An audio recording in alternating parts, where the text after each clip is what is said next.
Le chou aux œufs est meilleur que la viande quand il est cuisiné comme ça. Une recette délicieuse. Je vais commencer par couper un oignon en deux, puis en tranches. Dans une poêle, je vais mettre de l'huile d'olive, l'oignon et le faire revenir. Et avant que j'oublie, dis-moi de quelle ville tu nous regardes pour que je puisse t'envoyer une dédicace spéciale. La dédicace d'aujourd'hui est pour Manon Lefebvre, de Strasbourg. Je suis vraiment contente que nos recettes te plaisent. Ici, on a un poivron rouge qu'on va couper en lanières. Je vais faire la même chose avec un poivron vert. Sur l'oignon, je vais ajouter du sel selon le goût et mélanger. À ce moment-là, on peut ajouter le poivron rouge, le poivron vert et bien mélanger le tout. Ici, on a 3 gousses d'ail, je vais les couper en petits morceaux. Ensuite, je les ajoute dans la poêle et je mélange avec les autres ingrédients.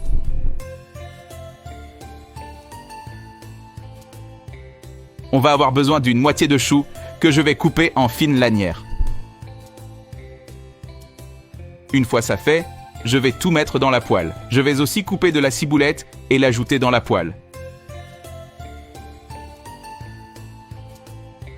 Je vais ajouter une demi-cuillère à café de persil déshydraté, une demi-cuillère à café de cumin et maintenant bien tout mélanger. Je vais ajouter une cuillère à café de sel, une demi-cuillère à café de poivre noir, une demi-cuillère à café de poivre de Calabre et bien mélanger. On va ajouter une tasse et demie de sauce tomate et mélanger.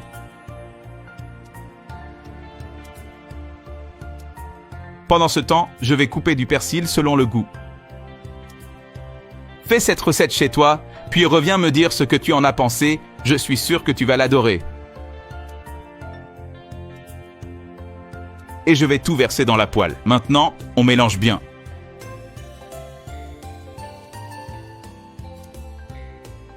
Pour finir, on couvre et on laisse cuire. On va rendre cette recette encore plus savoureuse en ajoutant 6 œufs ici dedans.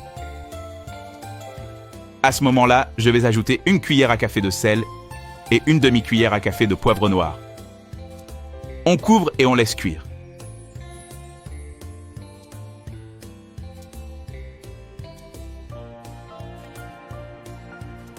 Dis-moi comment tu prépares le chou chez toi.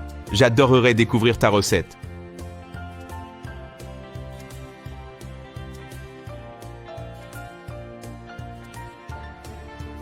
Et quand tu goûteras, tu vas tomber amoureux du goût.